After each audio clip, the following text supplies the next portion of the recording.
Daniel Mananta belakangan hari sedang menjadi sorotan publik ketika berkunjung ke kediaman Ustadz Abdul Somad di Pekanbaru Riau. Pria jengong ini membagikan momen kebersamaan dengan UAS di Instagram pribadinya. Sebelumnya, ia juga pernah mengajak Ustadz Abdul Somad untuk menjadi bintang tamu podcast miliknya. Dari podcast tersebut, Daniel Mananta banyak bertanya mengenai Al-Quran. Apakah ini indikasi jika Daniel Mananta bersama istrinya akan menjadi mu'alaf? Sebab tak sedikit netizen yang mendoakan hal tersebut bahkan mengira jika Daniel telah menjadi seorang mu'alaf.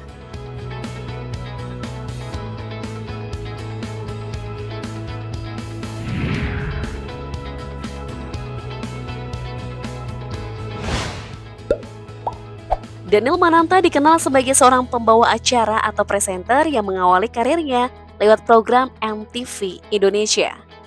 Dikenal dengan sapaan VJ Daniel, pria bertinggi 187 cm itu lahir pada 14 Agustus 1981 atau saat ini berusia 41 tahun. Meski populer sebagai presenter ternama, kehidupan pribadi seolah dikempit rapat. Ia selalu diberitakan menjalin hubungan dengan sesama VJ MTV Indonesia, yakni Marissa Nasution, dan juga disebut pernah dekat dengan Agnes Mo. Bahkan publik dibuat terkejut ketika ia mengungkapkan telah menikah dengan seorang bule asal Jerman, Viola Maria, dan telah memiliki sepasang putra dan putri. Daniel telah menikah dengan Viola di tahun 2011, namun baru mempublikasikan istri dan anaknya di hadapan publik pada tahun 2020 lalu. Selain karena Viola bukan pribadi yang betah berlama-lama di depan kamera, Daniel juga memiliki prinsip tak mau campur kehidupan rumah tangga dengan pekerjaannya sebagai seorang figur publik.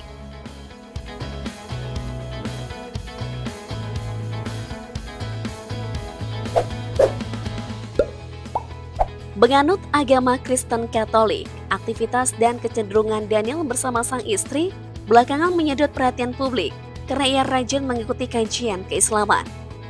Setelah bersilaturahmi ke kediaman Ustadz Abdul Somad di Pekanbaru Riau, dalam sebuah kegiatan terbarunya, ia tampak mengikuti kajian bersama sejumlah selebritas.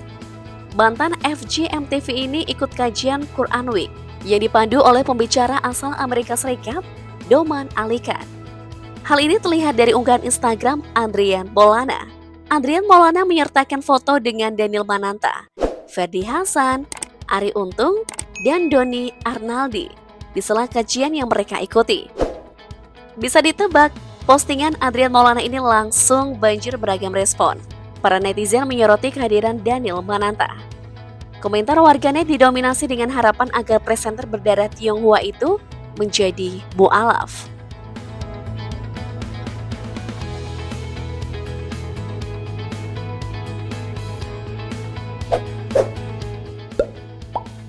Sebelum menjadi presenter kondang, Daniel Mananta rupanya pernah menjadi penjual baju di pusat grosir Mangga 2, tepatnya di toko baju milik ayahnya. Ia bahkan sudah diserai satu toko baju untuk dikelolanya.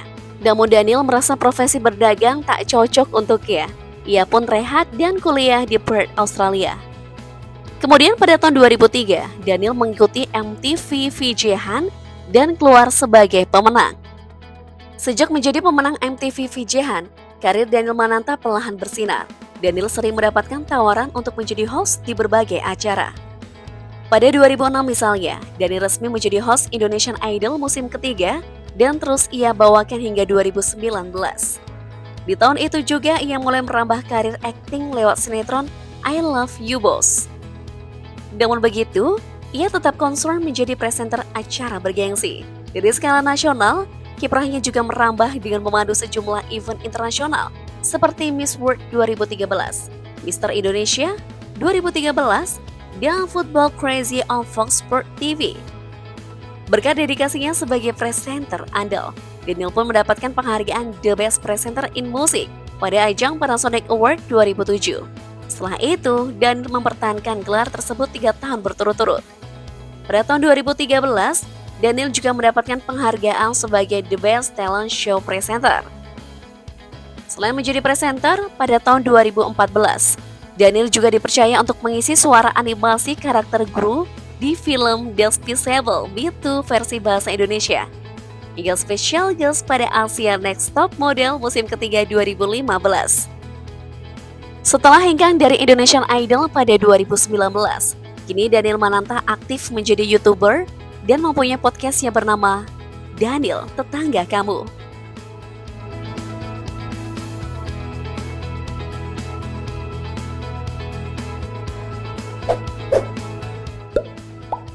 Meski telah berkepala 4, Daniel dipuji tetap memiliki wajah dan penampilan yang awet muda.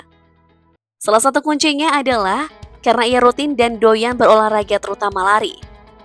Saking doyannya berolahraga pagi, Daniel Mananta memiliki program terkait bertajuk Sweet and Chat yang bisa ditonton di kanal YouTube Daniel Mananta Network.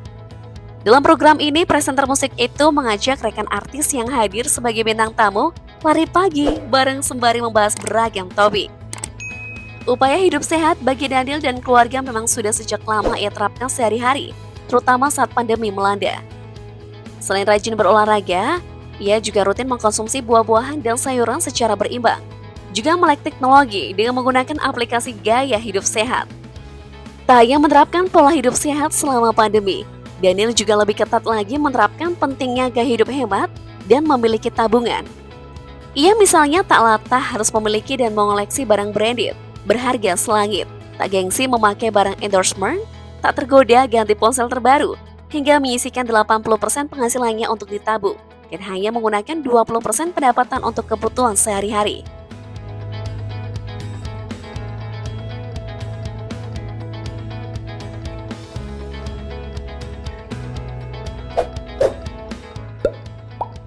Profesi presenter memang adalah penghasilan utama dan paling menggiurkan bagi ayah 2 anak itu. Selain itu, Daniel juga beroleh pendapatan dari bisnis clothing line berlabel Damn, I Love Indonesia. Pada 2020 lalu, ia juga merambah bisnis otomotif dengan membuka dealer mobil Red North di kawasan Delta Silicon, Karawang, Jawa Barat. Sejak tahun 2006, ia juga menambah pundi penghasilan dari jalur akting. Meski tak banyak, namun ia telah bermain dalam sejumlah film laris dan bermutu, seperti Rumah Dara tahun 2009.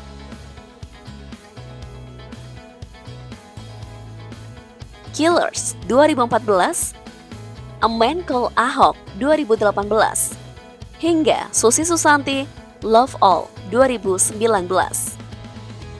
Pada film biopik Susi Susanti, selain berperan sebagai pastor, ia juga merambah profesi sebagai produser eksekutif di film tersebut.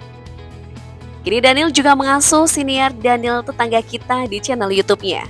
Terakhir, dengan pengikut mencapai 2 juta followers, Daniel juga kerap dipercaya mengendorse sejumlah produk di akun Instagram-nya.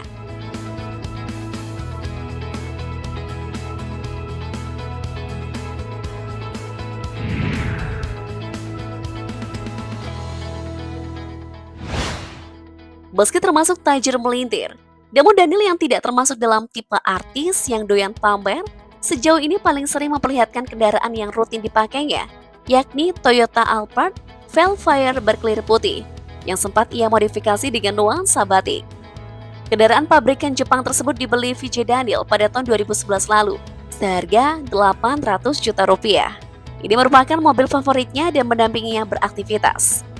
Ia pun menyulap mobil Toyota Velfire itu menjadi apartemen berjalan. Pemeran karakter Ahok itu menyulap interior mobilnya jadi tempat yang senyaman mungkin dengan sejumlah fasilitas pendukung seperti televisi dan audio super canggih. BTW, gimana nih menurut kalian?